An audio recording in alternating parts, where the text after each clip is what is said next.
યુવરાજસિંહજી, આપણા કેન્દ્રીય પ્રધાન અમિત શાહ કે જે આપણા ગુજરાતના છે, ગાંધીનગરમાંથી ચૂંટાઈ જાય છે અને ગૃહપ્રધાન છે ને સહકાર વિભાગ એમની પાસે આવે છે. પહેલું નરેન્દ્ર મોદીએ પહેલો વિભાગ શરૂ કર્યો સહકાર વિભાગ.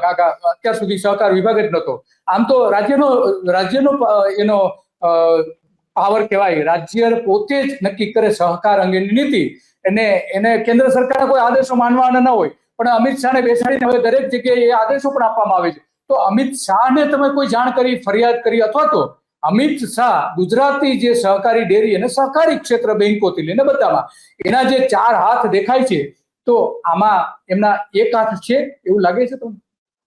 મને આમાં બધા જ લોકો જે ધારો કે મેં હજી આ ફરિયાદ જે છે એ આ ફરિયાદ લેખિત ફરિયાદ છે મારી. આ ફરિયાદ અમિત શાહ સાહેબ નથી કરી, પણ અમિત શાહને અમે તમે યાદ કર્યો એટલે હું 100% અત્યારે આપણે કદાચ કહી શકાય કે આ સ્ટ્રીમ પૂરું થાય પછી હું એને પહોંચાડી જ દઈશ. અને આમાં 4 હાથ છે ને એ સહકારી મંત્રી, આરોગ્ય મંત્રી, પછી આપણા મુખ્યમંત્રી અને આપણા ગૃહમંત્રીના 4 ના ઈ 4 હાથ રહેલા છે. કેમ? હું તમને સમજાવું કઈ રીતે. કારણ કે આ જે જગ્યાથી પેલા તો દૂધ ખોટું પકડાણું એ અમરેલી વિસ્તાર, અમરેલીમાં આવતું હનુમાન ખીજડીયા. હવે જે ખાલી થતું હતું એ સાબરકાંઠાની અંતર્ગત જે સાબર ડેરી છે એમાં અરવલ્લી બાયડ ની અંદર જૂના પીપોદરા, એટલે કે વર્તમાન જે ચેરમેન જે છે એ ચેરમેન પોતાનું માતૃક પિતૃક ગામ, એ પોતાનું ગામ, ત્યાં જ આ દૂધ બધી જગ્યાએ ખાલી થતું હતું. અને આ જે દૂધ ખાલી થતું હતું તો બધાને બધી ખબર હતી. તો પેલી તો જવાબદારી પોલીસ ની આવતી હતી. હવે પોલીસને ફોન કરનાર અમે, FSSAI ને ફોન કરનાર અમે, મામલતદારને ફોન કરનાર અમે, કલેક્ટરને ફોન કરનાર અમે, બધાને અમે બોલાવી અને જે ટેન્કર હતું ટેન્કર પકડાવ્યું, મુદ્દામાલ પકડાયો, મુદ્દામાલ ડિસ્ટ્રોય થયો. તો હજી સુધી ફરિયાદ નોંધાવી, ફરિયાદ નથી નોંધાણી. કેમ?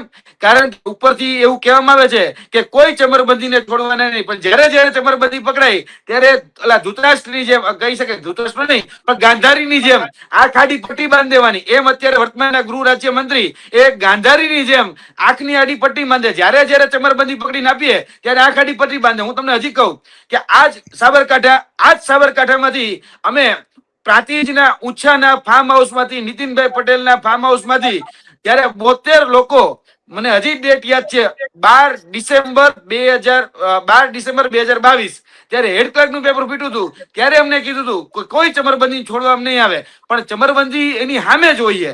પેપર રદ થઈ જાય છે, પરીક્ષાનું પૂરું થઈ જાય છે, પરીક્ષા બીજી વખત લેવાઈ જાય છે, પણ આજ દિન સુધી ચમરબંધીને કોઈ કઈ થતું નથી. એમ દૂધ, આ કાળા દૂધ જે કહી શકાય સફેદ દૂધનો જે કાળો વેપાર કરે છે એમાં પહેલા તો ગૃહ રાજ્ય મંત્રીના 4 હાથ છે. હવે બીજું સહકારી વિભાગ. આ સહકારી વિભાગમાં કોણ આવે? હું તમને કહું. સહકાર મંત્રી આવે, એના નીચે સ્ટેટ રજિસ્ટ્રાર આવે, જેને આ બધી મંડળીની દેખરેખ કરવાની હોય. સ્ટેટ રજિસ્ટ્રાર નીચે આવે જિલ્લા રજિસ્ટ્રાર. અમે જિલ્લા રજિસ્ટ્રારને સાબરકાંઠામાં જઈને મળ્યા છીએ. આ જિલ્લા રજિસ્ટ્રારની અમે 2 વખત મુલાકાત અરવલ્લીમાં જઈને લીધેલી છે. આ જિલ્લા રજિસ્ટ્રાર છે એને અમે લેખિતમાં ફરિયાદ આપેલી છે. હવે હું તમને સમજાવું કે આ જિલ્લા રજિસ્ટ્રાર કરે છે શું. આ જિલ્લા રજિસ્ટ્રાર હજી સુધી આ જે 4 જે સહકારી ડેરીઓ છે એ સહકારી ડેરીઓને કઈ રીતે છાવરવી એ જ બચાવવાના કામ ચાલે. બાકી હું તમને કહું કે જો સુઓ મોટો ઓર્ગેનાઇઝેશન લઈ આમાં શું થઈ શકે. અમે જે 4 ડેરી નામે બધા અહીંયા 4 ડેરીમાં આમાં આ બધામાં એક પ્રશ્ન એ ઉભો થાય છે કે આ સરકાર બધું જ જાણે છે, કેટલું ભેળસેળ પકડાય છે, શું છે આખા દેશમાં કેટલી ભેળસેળના નમૂનાઓ ને બધું આખા દેશમાં કેટલા પકડાયા છે, એ બધી વિગતો છે, ગુજરાતમાં કેટલા પકડાયા બધું જ જાણે છે. તો આ ખરેખર સહકારી ડેરી જે છે એના માટે સીધા જવાબદાર તમે કોને ગણો છો? સરકાર, અધિકારી કે કેન્દ્ર સરકાર? હવે હું તમને કહું, આમાં તમે જેટલા 3 નામ બોલ્યા ને એ 3 ની ભાગ બટાઈ છે. આ 3 આ કારોબારના ભાગીદાર છે, ભાગીદાર. અહીંયા ઘણા લોકો એમ કે તંત્ર ઊંઘે છે, તંત્ર ને કઈ ખબર નહીં. અરે ના, તંત્ર ને બધી ખબર છે, તંત્ર જાગૃત જ છે, પણ તંત્ર આ બધા જ કારોબાર સાથે ભાગીદાર છે. બધા જોઈન્ટ વેન્ચર થી ચાલે છે કે ભાઈ આજે કદાચ કોઈ જગ્યાએ દૂધ પકડાય તો યુવરાજસિંહજી, આ જે મિલ્ક માફિયા, દૂધ માફિયાઓ જે ઉભા થયા છે, તો એમાં કેન્દ્ર સરકારનો હાથ છે એવું તમે સ્પષ્ટપણે માનો છો? હું એટલા માટે માનું છું કે કેન્દ્ર સરકાર અત્યારે મૌન બનીને બધું જોવે છે. બાકી કેન્દ્ર સરકારના અમિત શાહની જવાબદારી છે કે ભાઈ પોતાના રાજ્યમાં કંઈક ખોટું થતું હોય અને સહકારી વિભાગના મંત્રી તરીકે, કેન્દ્ર સરકારના મંત્રી તરીકે જોઈને આ બધી જગ્યાથી ખબર. અને એવું તો છે ને કે છાનું છૂપું થઈ ગયું. 10,000 લીટર દૂધ પકડો, 10,000 લીટર દૂધ એટલે કે 10,000 જિંદગીનો સવાલ હતો, 10,000 પરિવારની જિંદગીનો સવાલ હતો. તો 10,000 પરિવારની જિંદગીનો સવાલ હોય ત્યારે એને નથી ખબર પડતી.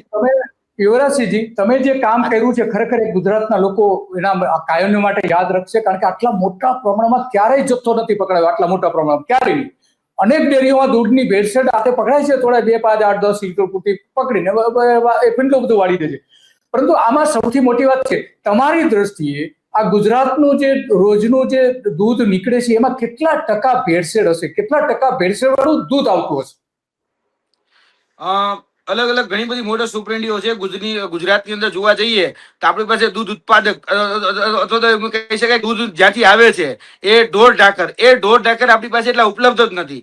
અને ખાસ કરીને જોવા જઈએ તો આપણી પાસે એવા તબેલાઓ પણ નથી કે જ્યાંથી વધારે પડતું દૂધ આવી શકે. તો પણ આપણી પાસે દૂધ એ આપણે લાવીએ છીએ. ક્યાંથી લાવીએ છીએ તો કે 2 નંબરનું.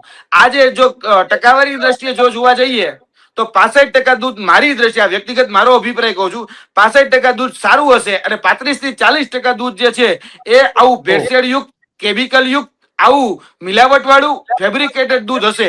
હવે વચ્ચે યુવરાજસિંહજી એક જ મિનિટ, વચ્ચે તમે કહ્યું હતું કે લગભગ 300 જેટલા રોજના ટેન્કરો આ નકલી દૂધના આવી રહ્યા છે. તો એ મોટાભાગના ક્યાંના છે? ઉત્તર ગુજરાતના છે, મધ્ય ગુજરાતના કે સૌરાષ્ટ્રના છે? દિલીપભાઈ, તમે મીડિયા ચેનલ ચલાવો છો, બહુ સારી ચલાવો છો. કશું જ કાંઈ ન કરો ને તો તમને એક મસ્ત એક ટીપ આપું. તમે છે ને કાંઈ ન કરતા, તમારા એક રિપોર્ટરને મોકલી દો ગોજારિયા ચોકડી, જે આપણે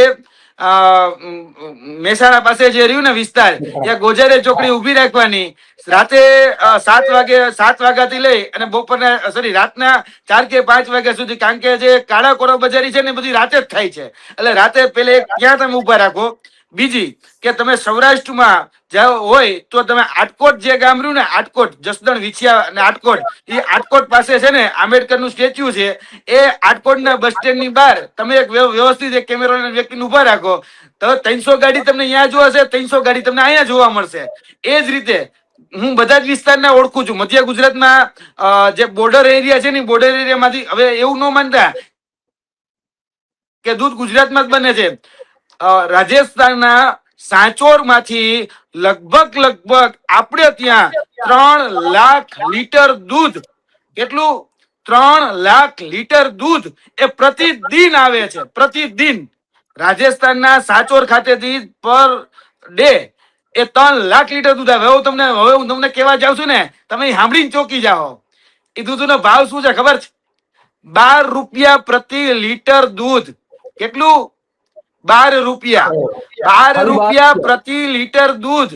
અને રાજસ્થાનના સાંચોર માંથી, મધ્યપ્રદેશ માંથી અને મહારાષ્ટ્રની બોર્ડર માંથી મધ્ય ગુજરાતની ડેરીમાં, ઉત્તર ગુજરાતની સૌથી મોટી જે ડેરી કહેવાય ત્યાં રાજસ્થાનની બોર્ડર માંથી આવે, મધ્યપ્રદેશ માંથી આવે.